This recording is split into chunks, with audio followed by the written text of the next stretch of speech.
The Judiciary Committee held a hearing on Guantanamo and made a field trip there.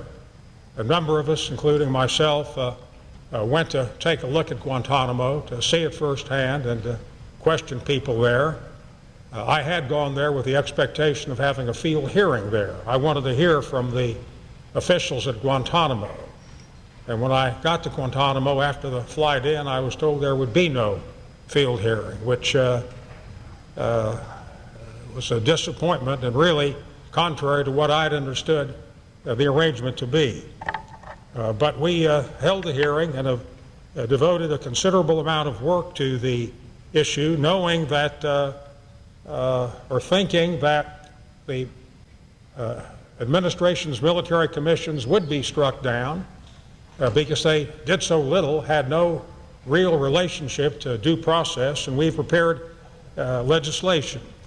I had it put in final form last week when we considered the Department of Defense authorization bill, and one senator did talk about legislation, and I considered offering it at that time, but decided that it was not a good time to do so.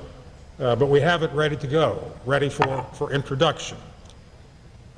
Senator Durbin and I introduced a bill to handle the Guantanamo detainees on February 13th, 2002. And the issue was not picked up again until the Judiciary Committee held hearings last June. And this bill, which I'm introducing today, and I would ask the court reporter to strike the notation on the top of each page, discussion draft. It is not a discussion draft. It is a bill which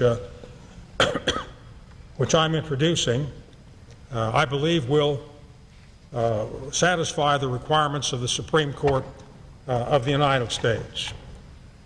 This bill provides for two divisions. One is for the people who are charged with specific offenses, and we retain the caption of a military commission. We provide that there would be 3 officers on the commission, 1 president judge presiding from the Judge Advocate General's office. An attorney will be provided for the accused. There would be competent evidence. There would be cross-examination, be a unanimous verdict. In the event of classified information, we prescribe that the provisions of the Confidential Information Protection Act would govern, which is a statute which has been used in our courts for many years, which authorizes the presiding judge to sift through the information, make available to defense whatever is appropriate and not classified, and if it is classified, then to make it available at the discretion of the judge to the attorney.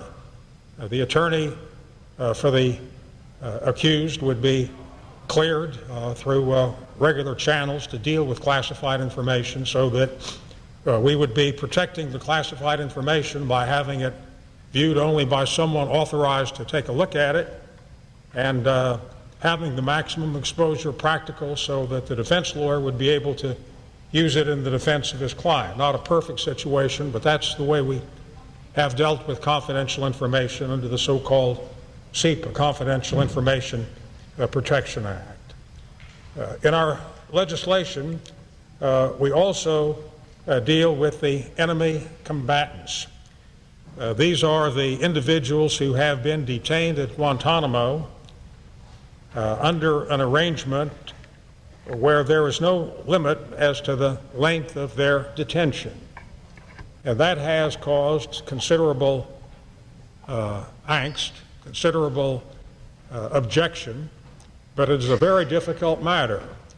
And when we are in a war fighting terrorists, and we should never lose our focus that we are in that war and that there are continuing dangers, and we have to protect Americans, that until somebody has a better idea, they're going to be detained. Some have been released.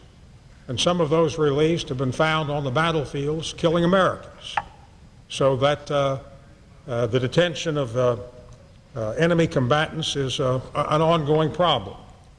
Our legislation provides that there would be a classification tribunal so that there would be a review of their status to make a determination on a periodic basis that they continue to be a threat to the United States, to be a threat either to us in the continent or a threat to go back and fight a war. We provide for an attorney, again an attorney who would be cleared for classified information. The issue of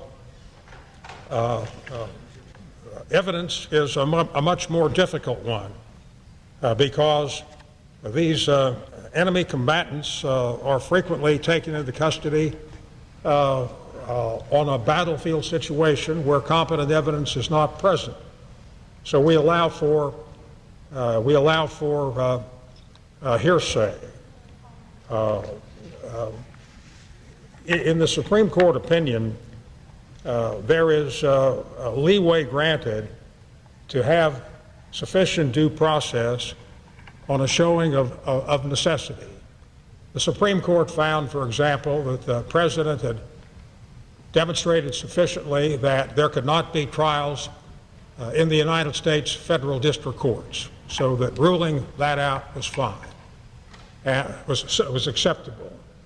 And leeway, too, for some deviation from all of the generalized rules might be acceptable. They didn't really reach it because they didn't have a specific situation, but there'd have to be a showing of necessity, a showing that no other system would work.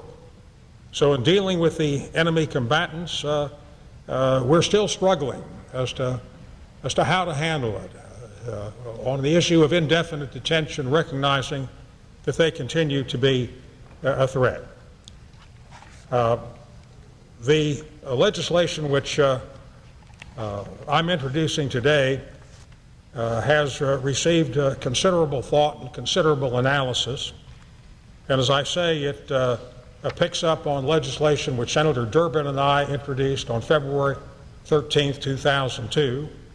But it still requires a great deal more analysis and a great deal more thought, which we will give it in due course on the legislative process.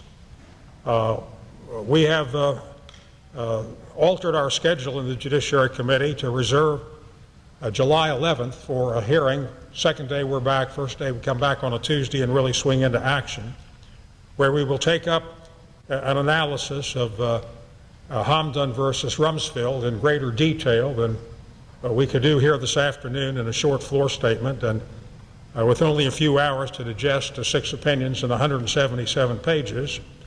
And we will consider this legislation at that time. I ask unanimous consent that the full text of the bill be printed in the congressional record at the conclusion of my comments, and a short summary of the bill which will enable the reader to follow it without going through the extended text. Without objection. I thank the chair. I thank my distinguished colleague from West Virginia for waiting. I know he has an important speech to give. I just conferred with the senator from West Virginia, and it's his 4th of July speech. It's a little early for the 4th, but there may not be too many people in the chamber on the 4th or the 3rd or the 2nd or the 1st or even tomorrow, the 30th of June. So I compliment Senator Byrd in advance and yield the floor.